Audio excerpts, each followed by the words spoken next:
Assalamualaikum warahmatullahi wabarakatuh. Salam dan bahagia, Bapak Ibu Guru Penggerak. Saya Oktavian Tri Utomo, calon guru penggerak Angkatan 8 dari Kabupaten Cilacap.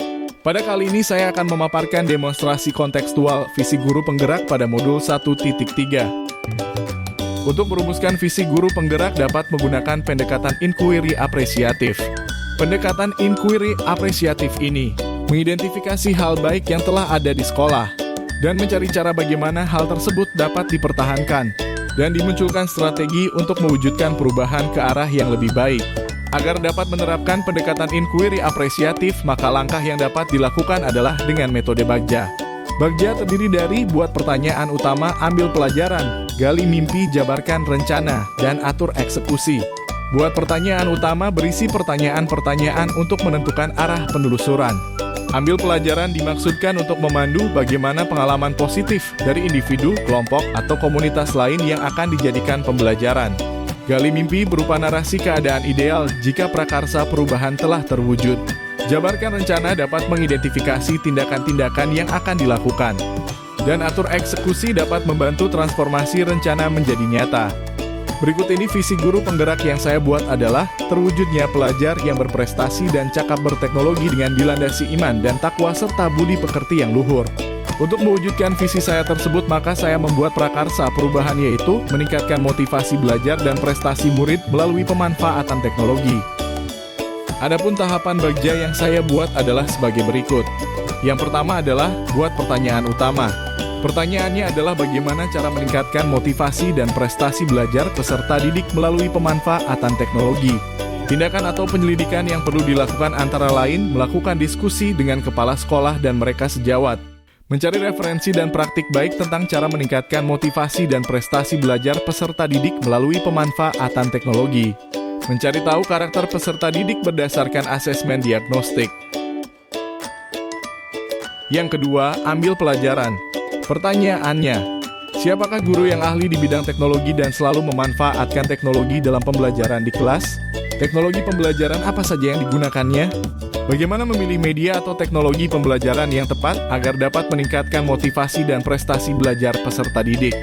Tindakan atau penyelidikan yang perlu dilakukan adalah mencari referensi tentang tokoh guru yang ahli di bidang teknologi. Mencari referensi berupa media atau teknologi pembelajaran yang sesuai dengan peningkatan motivasi dan prestasi belajar peserta didik. Yang ketiga, gali mimpi. Pertanyaannya, apakah pemanfaatan teknologi dalam pembelajaran dapat meningkatkan motivasi dan prestasi belajar peserta didik? Bagaimana agar pembelajaran yang berbasis teknologi dapat diterapkan pada guru mata pelajaran lain?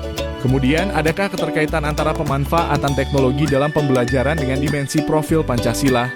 Tindakan atau penyelidikan yang perlu dilakukan antara lain: membuat lembar observasi tentang motivasi dan upaya meningkatkan prestasi belajar peserta didik, melakukan kolaborasi melalui tim teaching untuk memberikan pembelajaran berbasis teknologi. Selanjutnya, mencari referensi tentang dimensi profil belajar Pancasila dan berkonsultasi dengan orang yang kompeten akan hal tersebut. Yang keempat adalah jabarkan rencana. Pertanyaannya, apa langkah-langkah untuk mulai membiasakan pemanfaatan teknologi dalam pembelajaran? Apakah media yang digunakan dalam pembelajaran berbasis teknologi? Bagaimana upaya menjaga konsistensi pemanfaatan teknologi agar terus dapat dilaksanakan dalam pembelajaran di kelas?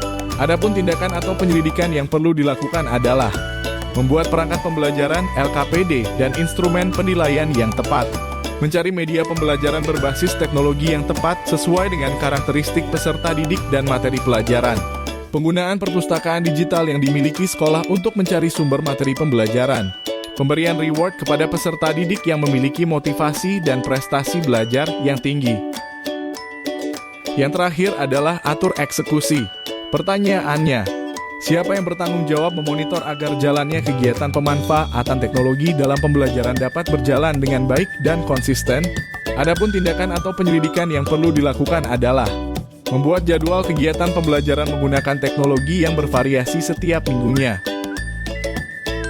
Dalam memperjelas gambar mental prakarsa perubahan yang ingin saya susun, saya akan menggunakan sebuah alat bantu yang kita sebut ATAP, yang kepanjangannya adalah awal atau aset, tantangan, aksi, dan pembelajaran. Aset atau kekuatan positif yang dimiliki adalah Murid di sekolah sudah terbiasa bermain ponsel.